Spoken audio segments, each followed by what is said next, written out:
रूस यूक्रेन के 13वें दिन दोनों देशों के सैनिकों के बीच आमने सामने की लड़ाई की खबर आई। न्यूज एजेंसी AFP के मुताबिक इरपिन और बूचा में कब्जे के लिए हैंड टू हैंड फाइट हो रही है। यूक्रेनी पैराट्रूपर के मुताबिक यूक्रेन की राजधानी कीव पर कब्जा करने के लिए रूस की सेना ने 200 सैनिकों, 50 लाइट आर्म्ड व्हीकल्स और कुछ टैंक के साथ हमला किया। बताया जा रहा है कि रूस की सेना ने कीव के आसपास के शहरों में बड़ी इमारतों को खाली कराना शुरू कर दिया है और इमारतों की छत पर स्नाइपर तैनात किए जाने लगे हैं।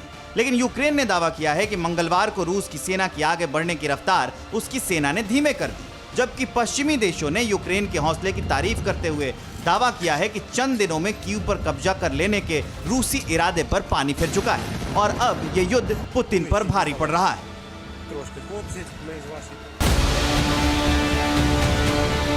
यूक्रेन में बायो वेपन होने के आरोपों पर अब चीन ने भी अमेरिका को घेरा है। चीन के विदेश मंत्रालय ने मांग की है कि यूक्रेन में अपने बायोलॉजिकल लैब के बारे में अमेरिका जल्द से जल्द सूचना जारी करे। सोमवार को ही रूसी मिलिट्री ने दावा किया था कि यूक्रेन के अधिकारी अपने लैब के पैथोजेन को नष्ट कर रहे हैं। मॉस्को के मुताबिक यूक्रेन में 30 बायो लैब एक्टिव हैं, जिनको अमेरिका फाइनेंस करता है और अमेरिकन मिलिट्री इसमें हो रही जांच में मदद करती है। रूस का साफ इशारा है कि यूक्रेन में अमेरिका के बायो वेपन की फैक्ट्री है, जो पूरी दुनिया के लिए खतरनाक है, लेकिन कीव ने इन आरोपों से इनकार कर दिया था।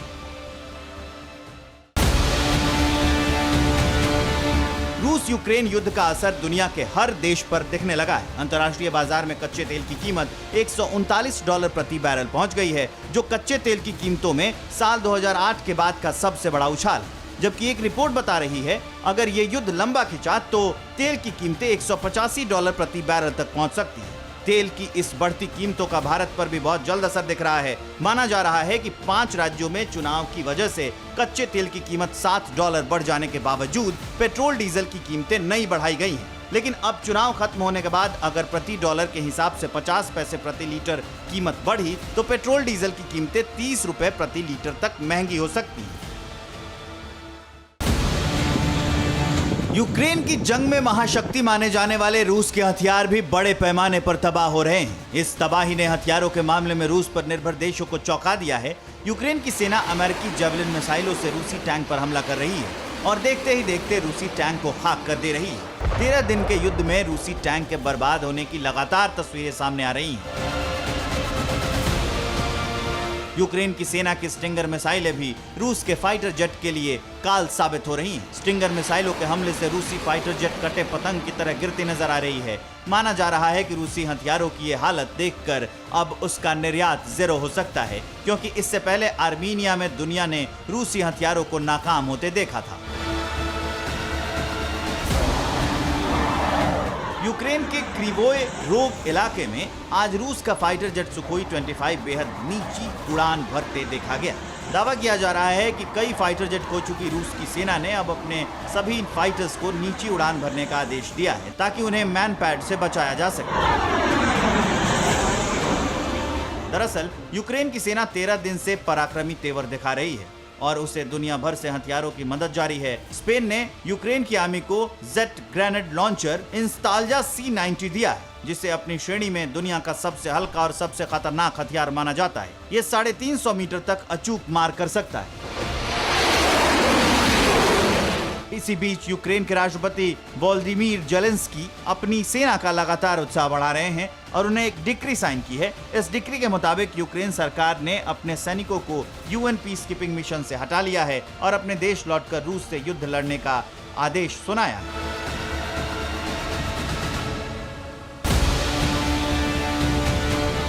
रूस यूक्रेन युद्ध के बीच साइकोलॉजिकल वॉर भी तेज होती जा रही है। रूस के राष्ट्रपति व्लादिमीर पुतिन का दावा है कि उनकी जनता उनके निर्णय के साथ है, जबकि मॉस्को में यूक्रेन से जंग के विरोध के वीडियो भी सामने आ रहे हैं, जिन्हें पश्चिमी मीडिया गृह युद्ध बता रहा है।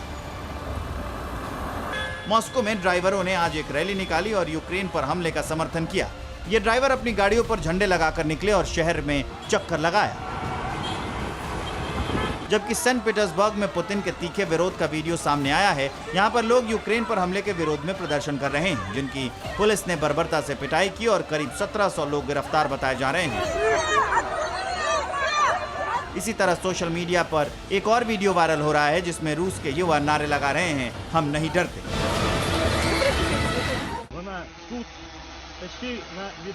यूक्रेन के बैटल ग्राउंड से सैनिकों का हौसला अफजाई की अलग अलग तरह की तस्वीरें आ रही हैं। यूक्रेन के इस सैनिक ने चेक पॉइंट पर ड्यूटी करते हुए ही शादी की। इस शादी समारोह में कीव के मेयर विटाली क्लिस्ट को भी शामिल हुए। उन्होंने कहा, जीवन चलता रहता है, हम कीव के लोग और पूरे देश की रक्षा के लिए प्रतिबद्ध हैं। यूक्रेन के लुहांस्क में एक अंडरग्राउंड बंकर में फ्लूट बजाती इस बच्ची की तस्वीर भी वायरल हो रही है। ये बच्ची यूक्रेन के राष्ट्रगान की धुन बजा रही है और ये वीडियो 6 मार्च का बताया जा रहा है। एक और बम शेल्टर में फंसी इस बच्ची का वीडियो भी बहुत वायरल हो रहा है। ये सभी का हौसला बढ़ाने के लिए गाना गा रही है। रूस यूक्रेन युद्ध में फंसे इन बच्चों के हालत दिन ब दिन बिगड़ रहे हैं और इसने पूरी दुनिया का ध्यान खींचा।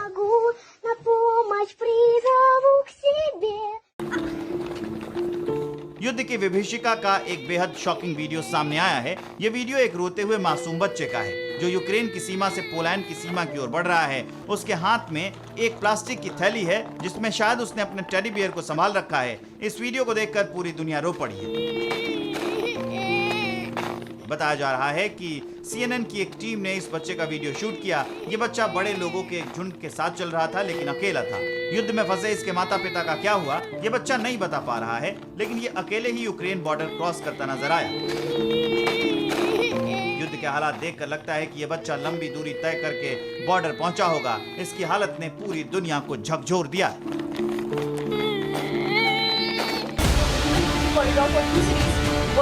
यूक्रेन के सुमी शहर में फंसे 694 भारतीय छात्रों को रेस्क्यू कर लिया गया है। छात्रों को भारतीय दूतावास की बसों से पोल्टावा ले आया गया। केंद्रीय मंत्री हरदीप पुरी ने ये जानकारी दी है। खास बात यह है कि भारतीय मिशन ने सुमी से विदेशी छात्रों का भी रेस्क्यू किया। इससे पहले एक स्पेशल फ्लाइट यूक्रेन से 200 भारतीय छात्रों को रोमानिया के सुसेवा से लेकर दिल्ली पहुंची। यूक्रेन में फंसे करीब 20,000 भारतीयों में से अब तक 17,400 लोगों को एयरलिफ्ट करके भारत लाया जा चुका है। ऑपरेशन गंगा के तहत हंगरी और पोलैंड से एयरलिफ्ट करने का काम करीब करीब पूरा हो गया है। परवाह देश की, सोमवार से शुक्रवार रात 10 बजे TV9 भारतवर्ष पर।